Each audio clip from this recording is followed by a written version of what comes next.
Hello అండి, welcome to Lakshmi tasty kitchen. ఈరోజు అయితే పన్నీర్ చిక్కుడుకాయ మసాలా కర్రీ అయితే చూపించిపోతున్నానండి. ఇది చాలా అంటే చాలా టేస్టీగా ఉంటుంది. ఒకసారి తప్పకుండా ట్రై చేయండి.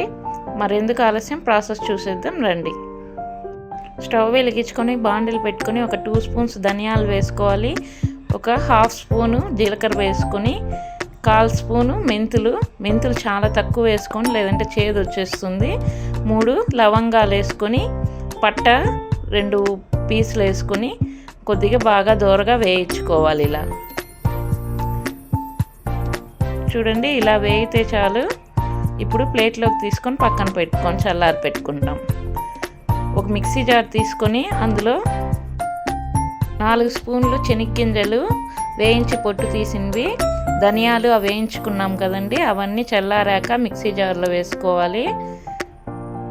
వెల్లుల్లి ఒక 7 లేదా 8 వెల్లుల్లి పీసులు వేసుకోవాలి. పచ్చి కొబ్బరి అయినా తీసుకోవచ్చు, ఎండు కొబ్బరి అయినా తీసుకోవచ్చు అండి, అది మీ ఆప్షను. నేనైతే ఇక్కడ పచ్చి కొబ్బరి యూజ్ చేస్తున్నాను. చింతపండు ఒక చిన్న నిమ్మకాయ సైజ్ అంతా, ఎక్కువ వేయకూడదండి, గ్రేవీ పుల్లగా వచ్చేస్తుంది. 1.5 స్పూను కారం వేస్తున్నాను. ఉప్పు వేసిండేది స్కిప్ అయిపోయింది. మీరు ఉప్పు వేసుకొని కొద్దిగా మీ టేస్ట్కి తగ్గట్లు మిక్సీ పెట్టుకోండి. వాటర్ వేసుకొని ఇలా నున్నగా మిక్సీ పట్టుకోవాలి. ఇలా కొద్దిగా గట్టిగా వేసుకోవాలండి. వాటర్ కొద్దిగా వేసుకొని మిక్సీ పట్టుకోవాలి. ఒక కుక్కర్ తీసుకొని పన్నీర్ చిక్కుడుకాయలు ఇలా కట్ చేసుకోవాలండి. ఇలా కట్ చేసుకొని వేసుకొని వాటర్ కొద్దిగా వేసుకొని, కొద్దిగా రాళ్ళు ఉప్పు వేసుకొని ఒక 3 విజిల్స్ పెట్టాలండి పొయ్యి పైన. మరొక బాండిల్ తీసుకొని ఆయిల్ ఒక 3 స్పూన్స్ వేసుకోవాలి. కొద్దిగా జీలకర్ర ఆవాలు వేసుకోవాలి.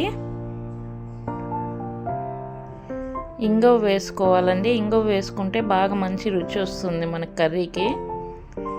పచ్చిమిరపకాయలు ఒక 2 పచ్చిమిరపకాయలు కట్ చేసి వేసుకోవాలి. కరివేపాకు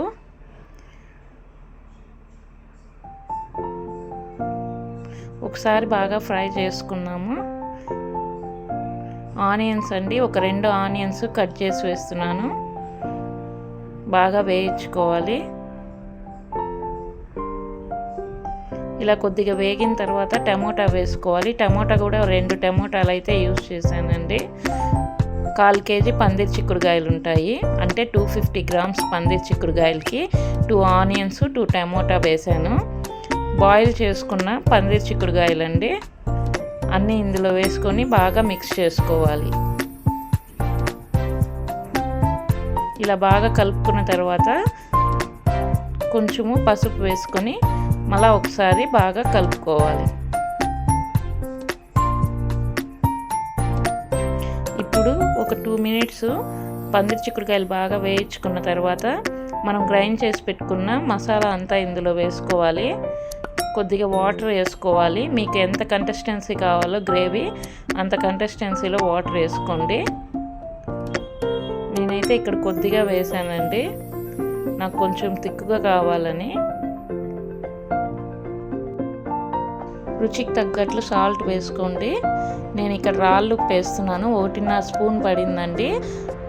1/4 స్పూను రాళ్ళు ఉప్పు పన్నీర్ చిక్కుడుకాయల్లో వేసాను కదా ఆల్రెడీ, కాబట్టి ఇప్పుడు 1.5 స్పూన్ వేస్తున్నాను. మూత పెట్టుకొని బాగా ఆయిల్ సపరేట్ అయ్యేంత వరకు ఉడికించుకోవాలి. తర్వాత లాస్ట్ స్టేజీలో మనము కసూరి మేతి వేసుకోవాలండి. కొద్దిగా ఉన్నవాళ్ళు వేయండి, లేకపోతే స్కిప్ చేయండి.